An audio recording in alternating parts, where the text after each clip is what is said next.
Gostaria de saudar aos irmãos com a paz do Senhor Jesus, porque é maravilhoso sentir esta paz. A paz que o mundo não nos dá, porque ela procede do nosso Deus. E como diz lá em Romanos 5:1, justificado, pois, pela fé, temos paz com Deus.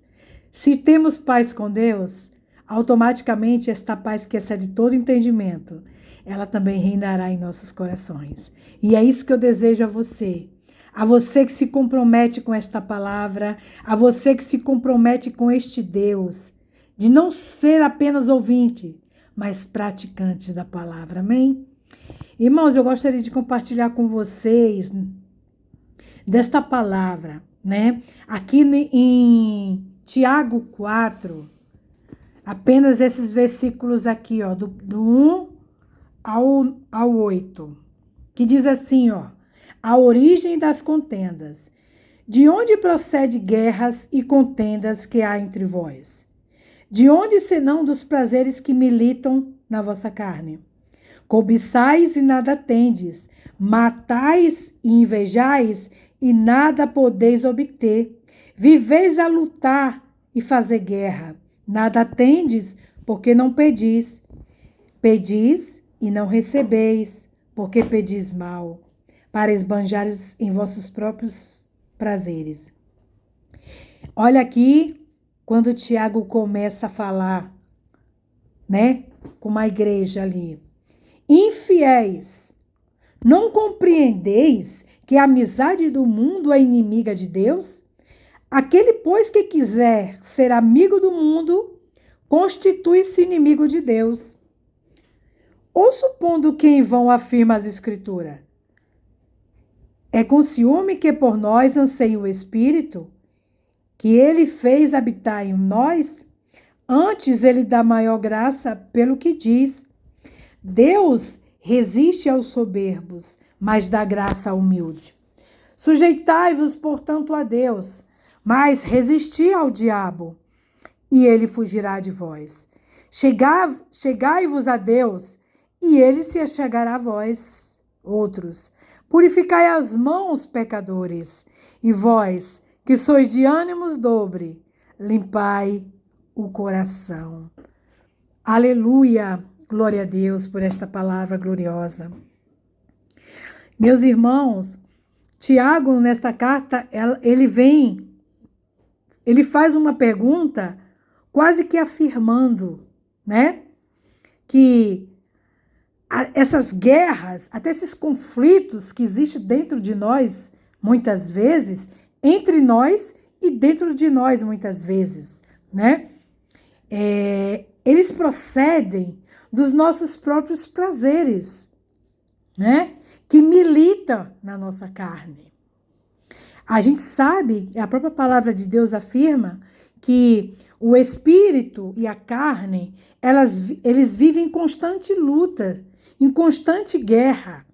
Aquele que você mais alimentar, esse será o vencedor. Quem você tem alimentado? A sua carne ou o seu espírito?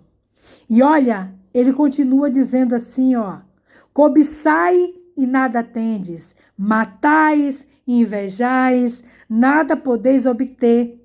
Viveis a lutar e a fazer guerra, e nada tendes porque não pedis. Aí ele confirma assim: pedis e não recebeis, porque pedis mal, para esbanjares em vossos próprios prazeres. Né? Então aqui, Tiago, ele fala uma coisa interessante, que muitas vezes, meus irmãos, a gente pede a Deus, né, coisas, e muitos, né, vivem nesse dilema de apenas pedir, dá, me dá, me dá. Mas Tiago está dizendo aqui que a gente pede e não recebe, porque a gente pede mal. E muitas vezes a gente pede para os nossos próprios deleites. E a gente lembra que Jesus falou que se a gente pedir, dá-se-vos-á. Né? Pedir e dá-se-vos-á. Jesus sim nos ensinou a pedir. Mas ele também disse que seria segundo a sua vontade. Não é a minha vontade, aquilo que eu acho que é melhor para mim. O que eu vou pedir a Deus precisa estar em concordância com a vontade de Deus. E por isso, a importância de nós conhecermos a palavra. Por isso que muitas vezes nós pedimos e não recebemos, não é? Ficamos até tristes, frustrados, nos tornamos pessoas murmuradoras, porque muitas vezes não vemos nada acontecer. E aqui está o segredo. Porque a gente pede, mas a gente pede mal. A gente pede para os nossos próprios deleites. A gente não está preocupado se o que a gente está pedindo a Deus vai edificar, vai trazer benefício para o reino de Deus. Porque esse é o objetivo, meus irmãos. O objetivo da nossa fé é essa. É podermos introduzir na terra o reino de Deus. E aí ele continua, infiéis. Olha aí, pessoas que oram, né? Porque a palavra até diz, né, que nós não sabemos orar como nos convém. E que é o Espírito Santo que intercede por nós. Então, meus irmãos, verdadeiramente nós não sabemos orar. Por isso nós precisamos que o Espírito Santo esteja em nós. Porque a nossa vida é casa do Espírito Santo. Quando o Espírito Santo ele não faz morada em nossos corações, quando o Espírito Santo ele não dirige a nossa vida, nós nos tornamos infiéis. Porque nós cobiçamos coisas e muitas vezes nem adquirimos, justamente porque nós buscamos para os nossos próprios deleites.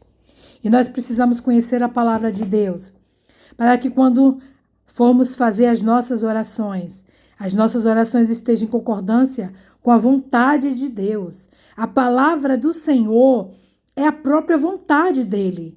E por isso nós precisamos conhecer. E veja que ele continua aqui no versículo 5 dizendo, supondo que em vão afirma a Escritura. Não, antes aqui no 4 ele diz assim, infiéis, não compreendeis que a amizade do mundo é inimiga de Deus? Aquele, pois, que quiser ser amigo do mundo, constitui-se inimigo de Deus. Olha aí, meus irmãos. A palavra do Senhor diz que nós não podemos servir a dois senhores, porque nós vamos amar a um e odiar o outro. Deus também diz que ele não divide a sua glória com ninguém. Ou a gente serve a Deus, ou a gente está vivendo para o mundo, ou estamos vivendo para o próprio diabo. Porque não podemos servir a Deus e ao diabo ao mesmo tempo. Deus, ele requer de nós exclusividade. Nós precisamos servir a Deus por inteiro. Porque com Deus não existe meio termo. Ou você está com ele, ou você não está. Deus é Deus. Ele é o Deus da sua vida. Você tem que pertencer a ele com toda inteireza, toda a sua vida. Você precisa se dedicar a ele. Não podemos permitir que Deus entre na nossa casa e apenas cuide do ambiente, apenas um ambiente. Não, Deus precisa cuidar de todos os ambientes da nossa casa, né? E a casa fala do nosso próprio corpo. São os nossos olhos, os nossos pés, onde nós estamos pisando, como nós temos utilizado as nossas mãos, os nossos olhos, para que temos olhado, de que forma temos olhado, até mesmo para o nosso irmão. Enfim, meus irmãos, nós precisamos deixar que Deus controle todos os nossos sentimentos, todas as nossas ações. Por isso, Paulo em Romanos, na carta a Romanos, ele disse lá no capítulo 12:1, oferte o seu corpo como sacrifício vivo, santo e agradável a Deus, que é o culto racional. Não adianta você estar na igreja louvando ao Senhor, adorando, levantando as mãos, ouvindo a palavra, mas se quando você sai de lá, você não consegue aplicar, você não consegue ouvir a voz do Espírito Santo.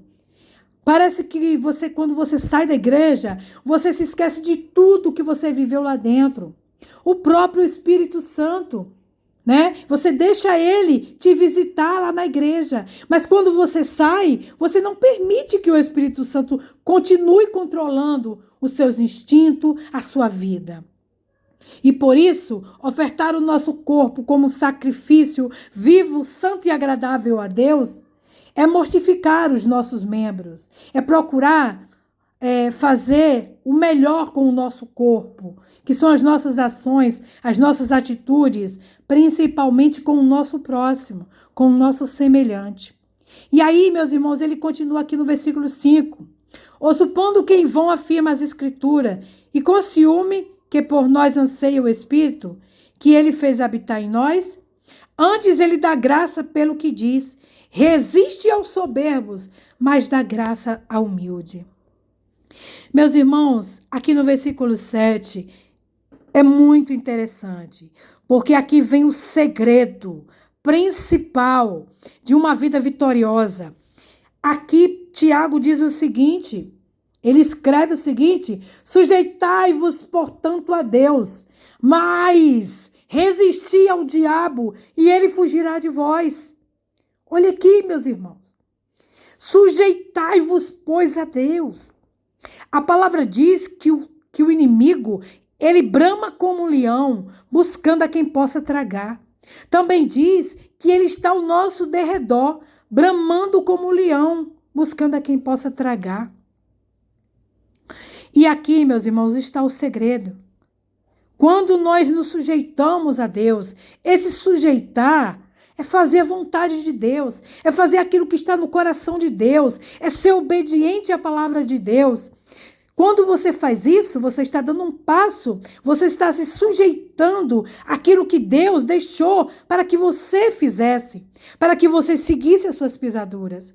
E aí, meus irmãos, olha o segredo. Quando você se sujeita a Deus, quando você obedece à vontade de Deus, o que acontece? Você está resistindo ao diabo.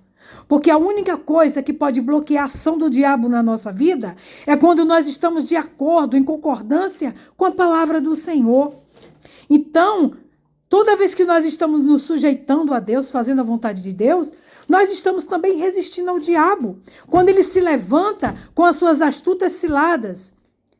Aqui diz que quando isso acontece, ele foge de nós. Sim, ele foge porque nós resistimos com a palavra, porque nós vivemos a palavra, porque nós nos alimentamos da palavra. E assim, o inimigo ele não tem brecha. Se ele acha brecha, meus irmãos, ele vai entrar, porque ele está ao nosso derredor. É como se os anjos do Senhor, como diz a palavra, diz que ele está acampado ao nosso redor. É como se os anjos tivessem todos de mão dadas ao nosso redor. De repente, algo que você comete, um anjo solta a mão do outro. É uma brecha. O inimigo, como ele não vigia, ele também não dorme como o nosso Deus. Ele fica atento.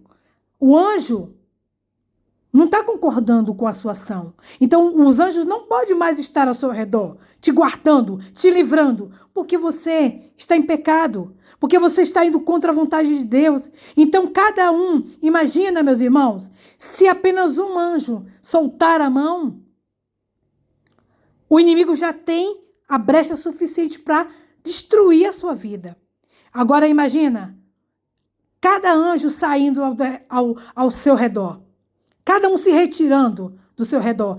Você permite o pecado entrar, você alimenta ele. Mais uma vez você alimenta ele. Da outra vez você alimenta novamente. Cada vez que você alimenta, um anjo vai se retirando. Aquela cobertura vai saindo da sua vida. E o inimigo, ele tem posse da sua vida. E ele começa a se utilizar da sua vida. Porque assim como Deus utiliza a nossa vida, o próprio Satanás também se utiliza das vidas. Porque o projeto de Deus é levar vidas para a eternidade. O projeto do diabo é levar vidas para o inferno. Então, ele luta contra o projeto de Deus.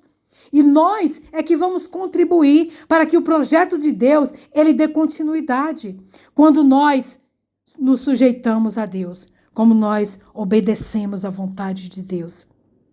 E para finalizar, meus irmãos, aqui no versículo 8 diz: chegai-vos a Deus, e ele se achegará a vós. Purificai as mãos, pecadores, vós que sois de ânimo dobre, limpai o coração. Olha aqui, meus irmãos. Exatamente o que eu acabei de falar. Um coração purificado, um coração santificado. Você está próximo de Deus. Você está se achegando a Deus, você não pode se achegar de qualquer jeito. Porque a palavra diz que sem santidade ninguém poderá ver ao Senhor. Então é necessário nós nos purificarmos, purificar as nossas mãos. Sim, se estamos pecando, se estamos errando, fazendo coisas que não agradam o coração de Deus, estamos em pecado. E aí, meus irmãos, vamos limpar o nosso coração.